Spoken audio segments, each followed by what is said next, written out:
Recently, Tate McRae released her brand new album, So Close to What, and after listening to it for the past couple weeks, I found it really interesting because she's definitely taking elements of kind of early Y2K pop and just doing them in a really modern, polished fashion. You're hearing inspiration from people like Timbaland and Nelly Furtado. You're hearing inspiration from people like Britney and Pharrell and the Neptunes.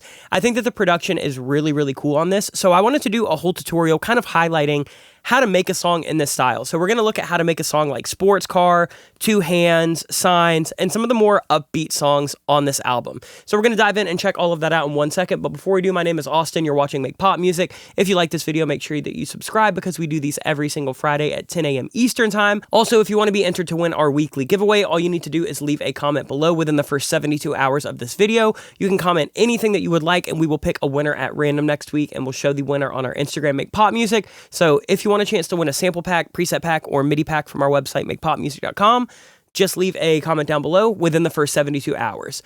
Let's dive in because we have a lot to cover on this video. To start, I feel like what you really need is you need that kind of Timbaland-inspired drum bounce. We're hearing that all over this album. We heard it a little bit on her last album, but that really seems to be a driving factor on this. So what I've done is just kind of loaded up a little drum rack with some sounds that we can audition. So we have some kicks and snares. We have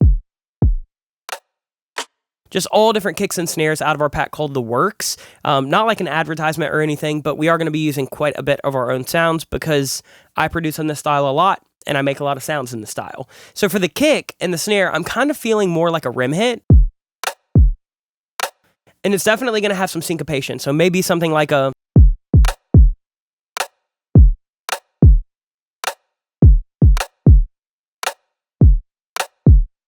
We can track that up. And now that we have a cool drum pattern, what's really important is to layer some sounds and create a little bit of groove and kind of a backbeat to it.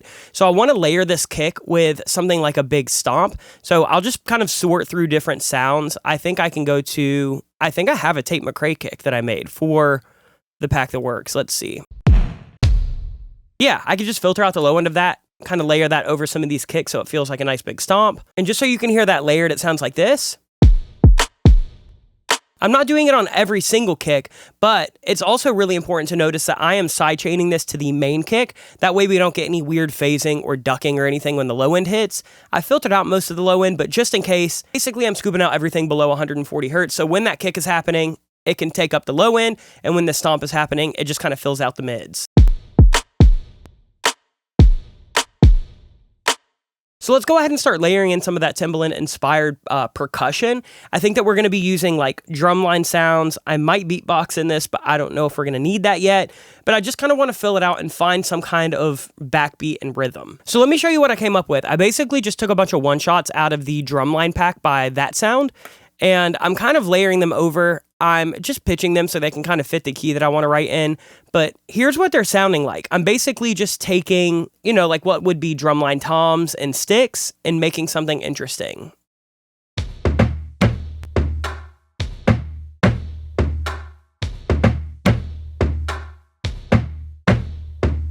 And that just adds a little bit of movement.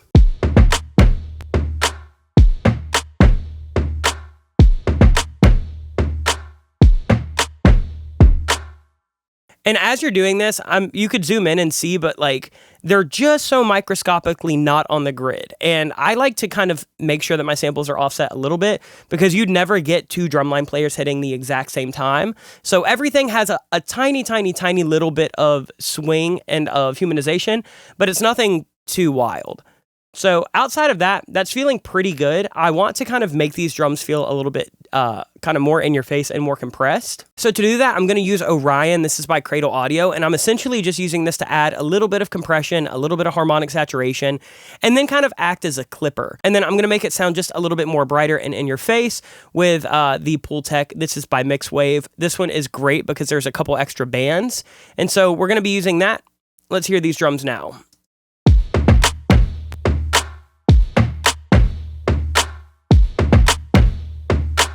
They're huge, they're in your face, it's feeling good to me.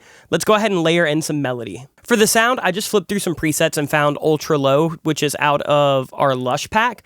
But then I'm kind of just adjusting the cutoff and the filter and stuff like that over here so we can get something a little bit buzzier. Because if we were to close that, I just want a little bit of that to poke through. And then we'll play it with a kick.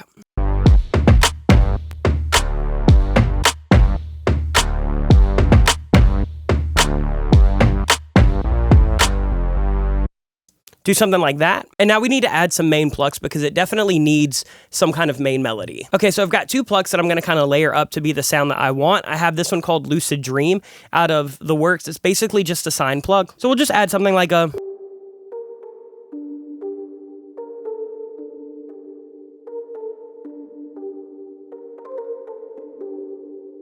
And then to layer that, I wanted something more aggressive. So this is just the conversational pluck. I don't even know what pack this one's out of. This is out of the Works. It's a little bit harder.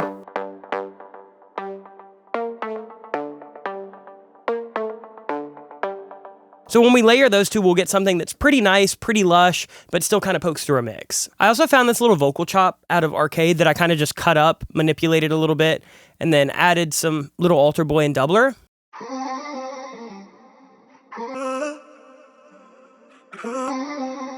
And when I add it with everything, it adds a nice little bit of counter melody.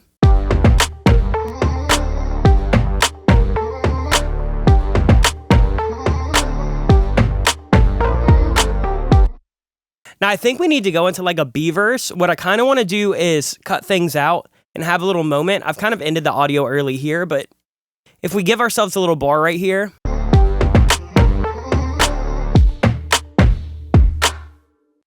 So I'm just going to go ahead and extend the drums and then cut these out. I kind of want to fill this in with maybe like a drum fill, and then it would be cool if I actually have this audio continue to go, but then kind of cut it and reverse it. You know, kind of did like a Missy Elliott thing. I think Tate McRae did something similar on Sports Car, but essentially if I just like, let's actually cut this short, and if I do this and take all of this, render it out, and then hit reverse. I might want to take the bass out, but you'll kind of get the idea of it. And then we'll just route this back into our group. Yeah, I'm going to take that bass out and do it one more time, but that'll be really cool. Okay, so I found a couple drum fills out of Sweet Tooth, just kind of cut them up, reversed them. So to go into that second part of the verse, we're going to have this.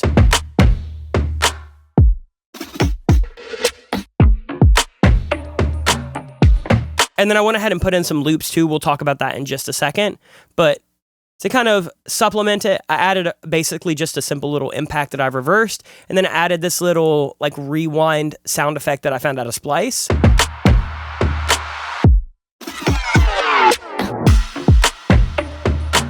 And then here is that replay after just printing everything. I took the bass out. I didn't really love it.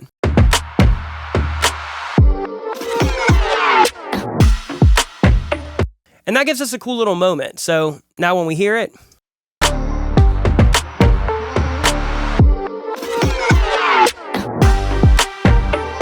let's talk about the B verse because I went ahead and added some stuff that I want to talk about.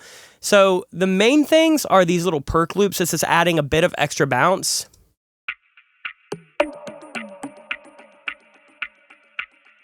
It's got that little ticker in there, almost acting as like a faux hi-hat. And then what we did is we basically just transposed it so it would kind of fit into the key of the song.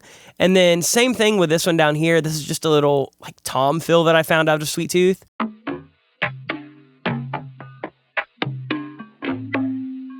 But what's really interesting is it's actually supposed to be twice as fast as that. If I go into here, I'll show you what it actually sounded like, but it's the top loop 106. So that's what it sounded like. I basically slowed it down half speed. And it sounds super granular and fucked up, but it sounds really sick in the mix.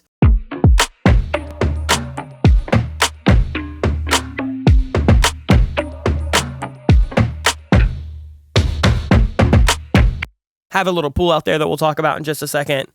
But that's basically it for the drums. Other than that, we have the same bass happening. The only things that we really add is we add a counter melody to the synth. We add this little guy right here.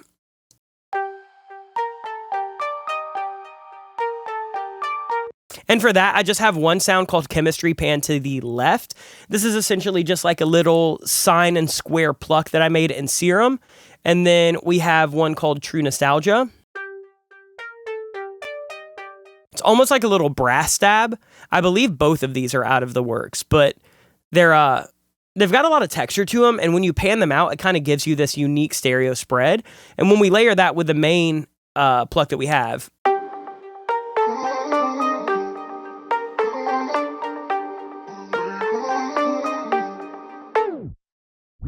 add a little tape stop, and then the only other things are we have this little siren. This is a big thing in Tate McRae songs and Y2K songs in general. This one was modeled after Womanizer by Britney Spears, but it's essentially just kind of a saw wave.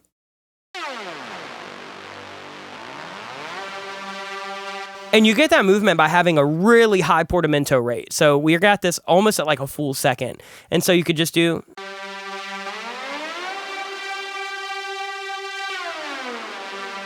And it kind of just, you know, you use it to play some root notes, maybe some fifths.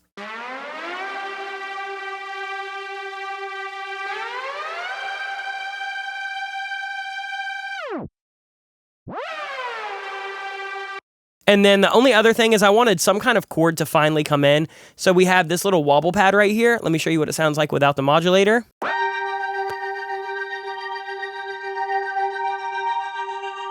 This preset has a little bit of movement built in already with this LFO kind of triggering the cutoff, just kind of adds that little wump, wump, wump, wump, wump, wump, wump. But essentially we've got a square wave, like an acid square wave, and then we've just got a bunch of processing. This is one of the presets that just would take forever to make from scratch, but when you're using it, it sounds really, really, really sick. We can actually take this down a little bit. We don't need all that release. But then to really fit it in the mix and give us a vibe, I added effects modulator, which is just doing like an eighth note ramp down. And we have that wobble pad super, super high, so it sounds like this. Just to add a little bit of movement and a little bit of texture. And that pretty much does it for the verse. So I'm going to start fleshing out the chorus. We'll start with drums, but essentially I'm going to want to add some hi-hats, maybe like layer up that snare, and then maybe just see if I want to like simplify anything. Here is the drum arrangement for the chorus. So it's kind of building off of what we had for the drums and the verse. I'm just simplifying that kick drum just a little bit. And then I've added these hi-hat loops down here and a couple little Perc sounds, like a little triangle, a little rim hit, and then like a little marching snare roll.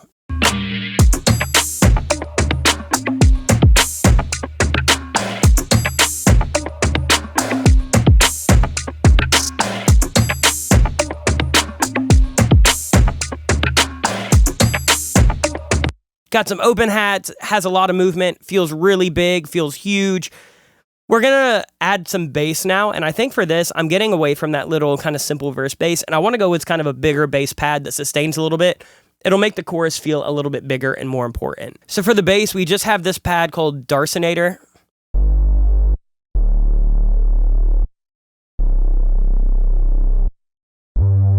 Basically just a sub with a bunch of extra stuff added on top with these saw waves right here. One is a 7 semitones up, so a fifth up. Adds a lot of texture, and then we just have that cut off pretty hard. But we are changing the chord progression here. So we're not just sitting on that 1. We're going actually 6, 7, 1, 5. So here's what it sounds like. Also, we layered it up with a stab right here.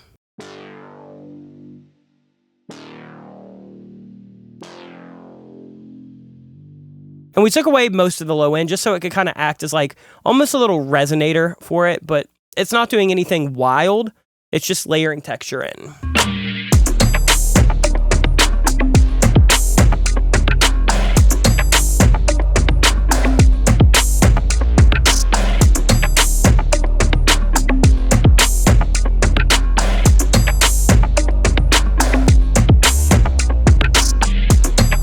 Added in some little runs, kind of gave it a little bit of spice. Let's add the synths for the chorus. I'm going to layer over a lot of the sounds, but we're going to change the melody to fit the new chord progression. So for the new progression, I'll kind of show you on all the synths that we talked about. So the Lucid Pluck, the Tate Pluck, Chemistry, and True Nostalgia. But it just sounds like this. It's really simple.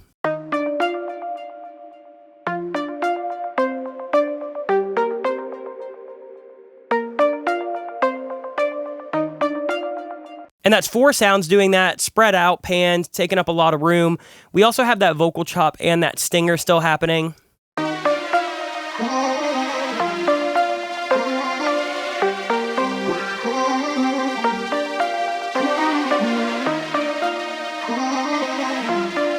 We also have that wobble pad that we talked about just a little while ago. Sounds a little bit like this. Just brought it down an octave so it could take up a little bit more room. And then we just layered that basically with something super similar. This is just using a preset called Wavy, so it's a slightly different pad as the bass sound. It's getting so filtered you can't even really tell. I'm just using a different pad so it has different oscillators so nothing starts phasing and getting really, really weird. But it's essentially just coming in an octave higher.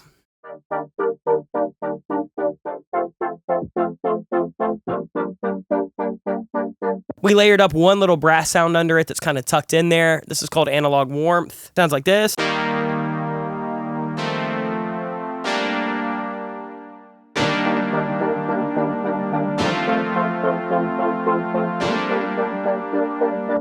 And what I've been doing a lot lately is when I'm layering sounds, I'm changing the voicing of some of them. So instead of everything just being like a typical triad, maybe I do like a different voicing, like a second or a first inversion. Just to kind of add different notes on, you know, maybe a synth sound or a key sound or a guitar sound that sounds a little bit better in that range. Like every synth has kind of a frequency range that it sounds the best in.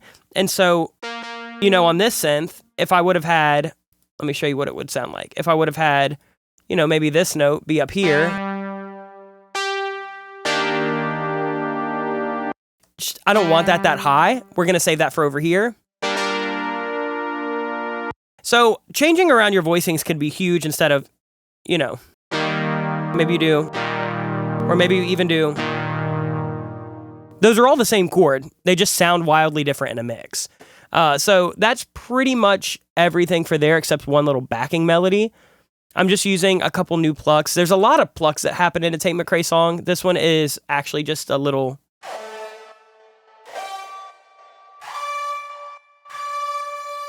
It's actually not a pluck. This is more like a lead, and then there's a pluck layered behind it.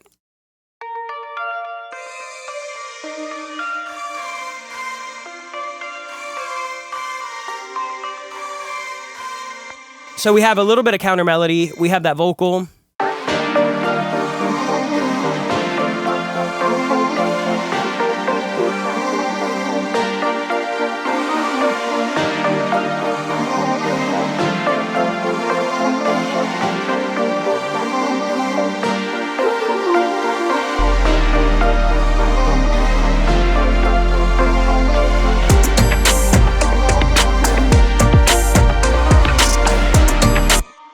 All that stuff is really cool. It's really all taking a backseat to this crazy percussion arrangement that we have here. But other than that, that's pretty much it for all the sounds. I'll add a couple more risers and impacts and stuff like that. But let's get some vocals in here so then I can show you how to kind of, you know, get a Tate McRae-esque vocal. And then I want to do something special. I did it in the last Tate McRae tutorial. We're going to do it again. But I'm going to turn my vocal into Tate McRae with AI, and then I'm going to give you my whole soapbox spiel about how I feel about AI and art. So when I was writing this, I wanted to write something that felt kind of Tate McRae-esque. So in the verses, we're focusing a lot on rhythm. The melody is going to be really, really, really simple. We're kind of just floating on a couple notes. It's just a da-da-da-da-da-da-da-da-da. Let me show you what it sounds like. I need your hands on my body, put your hips against my waist. Your fingers down my spine and feel my heartbeat start to race. Boy, stop acting so damn gentle. Come and put me in my place. We can run it back and hit replay. We can run it back and hit So this is a really important distinction that I want to talk about. A lot of people all the time ask, how do you mix a vocal like Justin Bieber or like Ed Sheeran or like Tate McRae? And a lot of it is just really simple stuff. Like there's some compression, there's some EQ, there's some de-essing. All of this, I'm not going to bother showing you because depending on your voice, depending on the song that you're singing, the key that you're singing in, the delivery, your microphone and your vocal chain, all of the settings for every single one of these for your mix should be significantly different than mine. However, it's all the same principle. I want a vocal to be compressed. I want it to be EQ'd well. I need your hands on my body, put your hips against my waist. but I felt like it still wasn't feeling too Tate McRae. And so I just wanted to do something. I've done this before on the channel, but I was like, let's take my vocal and turn it into her with AI. For the record, I'm against AI in music. I'm doing this purely for educational and entertainment purposes. I think that this is kind of a cool tool if you wanted to, say, like pitch a song to somebody. Like if I were to show somebody this song with my vocal, they might be like, oh, it's cool, but the top line doesn't feel super Tate McRae. And I think that a lot of that comes down to I am a male trying to sound like Tate McRae. Like it just does not sound that similar, no matter how much EQ or compression or doubling or saturation or whatever you want to add. So what I do sometimes is just to hear what the song will sound like for a female vocal or for a big tenor vocal, or if I'm, doing like a hip hop track, I might do my vocal, mix it how I normally would, and then send it through like an AI tool. And so that's exactly what I did. I bounced this out and it spits this out. And it sounds like AI. It does not sound super realistic. It still needed a little bit of EQ and compression and stuff like that, but it gets you a lot closer. I need your hands on my body, put your hips against my waist, run your fingers down my spine to feel my heartbeat start to race. Opposed to, I need your hands on my body, put your hips against my waist, run your fingers down my spine to feel my... And let's hear that in the mix so you can kind of hear how different of a vibe it has if it's my vocal or if I kind of AI it. I need your hands on my body, put your hips against my waist, run your fingers down my spine to feel my heartbeat start to race. I stop acting so damn gentle, come and put me in my place. We can run it back and hit replay. We can run it back and hit replay. Don't play with me. So the vocal is really simple. There's not a lot of mixing happening. I will say when people talk about how to mix a vocal in a certain style, I think it's more so dialing in like the right wet effects. So I'll talk about that on this because even the AI vocal is going to it. But essentially we have like the typical suspects, a vocal widening, just a Roland Dimension D. Spreads it out, makes it sound even more artificial. And then we have a plate reverb from Seventh Heaven. This has become my go-to. And this is a 145, basically a second and a half. Doing a little bit of EQ on it. It's a vocal plate. Then we're doing a vocal room. This is also out of Seventh Heaven. And then we're just doing a couple little delays, and they're tucked in. So that kind of gives you that punchy but still kind of roomy and ambient Tate McRae vocal, because you definitely want the vocal to feel a little bit dry on first listen, but then you still want some of that space. If I were to take out all of those effects, even with the AI... I need your hands on my body, put your hips against my waist, run your fingers down my spine to feel my heartbeat start to race. Boy, stop acting so damn gentle. It just kind of tucks it right in the mix. You almost don't even notice a lot of the reverbs and delays happening, but that's kind of my approach on if I'm trying to write a song in a specific style or for a specific pitch, or I'm trying to see like, oh, how would this song sound if it was... somebody like Bieber singing it, or if it was somebody like The Weeknd actually singing it. I'll write it, I'll record it, I'll do everything myself, and then I might just throw it through AI at the end, just to kind of do a little litmus test. I would never, ever, ever release it with AI. I would never, use anything that kind of takes from people's sound against their will. So like my big issue with AI is that obviously it has to be learned off of all of these different, songs and interviews and things like that. But like those are not public use. Like you're not supposed to be able to basically just copy somebody's voice. So with that said, I am using AI, but I also am a proponent to not ever do that in anything that you're actually going to release or anything that actually holds artistic value to you. This is for a tutorial. It was a fun little exercise. That's my piece on that. Now, I am just layering that vocal with my vocal that I've just pitched down a whole octave in Autotune. Spread it out with doubler. And what this does is it adds a little width and it adds a little bit of body to that. Once the vocal goes through AI, there's like almost no low end in it. I need your hands on my body, put your hips against my waist. And then the only layering I'm doing in this, I decided to go simple with vocal production. I'm just doing dubs on the left and right in the chorus. I could have done harmonies, but like honestly, half her album doesn't have them. And then the other half that does, they're kind of sang in a register where she does a falsetto over it. And this wasn't going to get a falsetto over it. So I just ended up doing a lead vocal down the middle, lead vocal on the left, lead vocal on the right. As I kiss up this tunnel vision, oh God, the room is spinning. I know I might regret it. Let's make the wrong decisions. So essentially, I just wrote a melody that I felt like didn't copy the album, just kind of was a good encapsulation of something that she might write, and then recorded myself, AI'd it, and we're calling the rest history. The only other thing to cover is this intro. It's basically, I just copy and pasted the drums, but I'm using a Room plugin. This plugin is sick, by the way. It's called Perfect Dream. It's by Denise Audio. Essentially, I just have it at 100% wet, and I'm just mimicking like if somebody set their phone in a room. You also could just set your iPhone like at the other side of the room, but this was fun.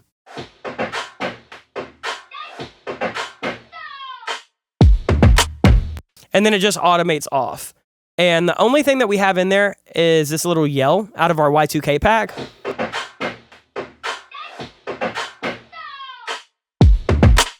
And then other than that, we have that little replay from earlier.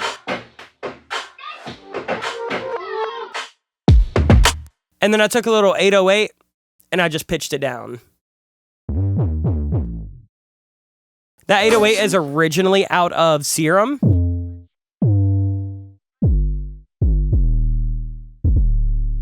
It's just a really, really, really fat 808. It's got the kit kind of built in there. I just printed it out, added a bunch of distortion and saturation. And then that's basically it for that intro, I think. So it sounds like this. I need your hands on my body, put your hips in. I need your hands on my body, put your... That's pretty much every individual element of this tutorial. Let's take a look at everything one more time and then listen through it. So it mainly, I'll be honest, relies on like a really, really, really fire drum pattern. This drum pattern in itself could be its own little hook. This shit knocks. Like, I'll be honest, it doesn't really matter what the synth and bass do over that. If you have that, it's going to feel crazy. And then other than that, it's just having a simple chord progression, having some plucks, having a little bit of atmospheric stuff without it getting too washy and wet. And then, you know, you use the devil of AI and you get something that feels pretty good. I will say on the AI, one thing that I did do is I actually did record 3 different vocals like I would if it were going to be my vocal, and then sent each one through the AI. So even though, you know, it's probably spitting out very, very similar things, there's still those little tonality things and timing things and pitch things in my dubs. So you still get that wide vocal if you were to ever hypothetically use AI. With that said, don't, especially on a you know, real release. But let's go ahead and let's listen to everything. That should do it for talking. So let's stop yapping and let's hear it. I need your hands on my body, put your hips against my waist. Run your fingers down my spine and feel my heartbeat start to race. Boy, stop acting so damn gentle, come and put me in my place. We can run it back and hit replay. We can run it back and hit replay. Don't play with me. If you want a little taste, come lay with me.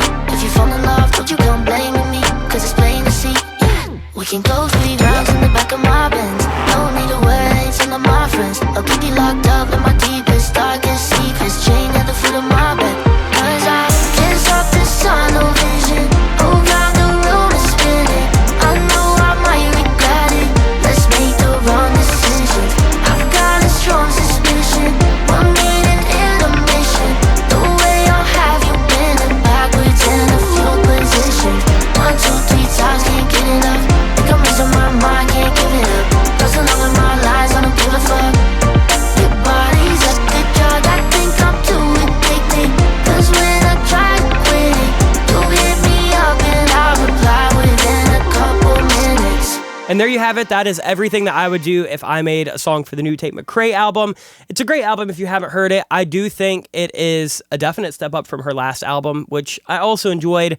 This was just top tier. So go check it out. I hope that you enjoyed this video. There was a lot that we covered in it. So if you have any questions, let me know in the comments down below. Also, make sure you leave a comment within the first 72 hours. If you want a chance to win any of our sample packs, preset packs, or MIDI packs, including something like The Works or Lush or Y2K, which you heard throughout this video. So make sure you leave a comment down below. Make sure that you like the video and subscribe to see these every single Friday. But I'll see you guys next time with more content. Until then, much love. Peace.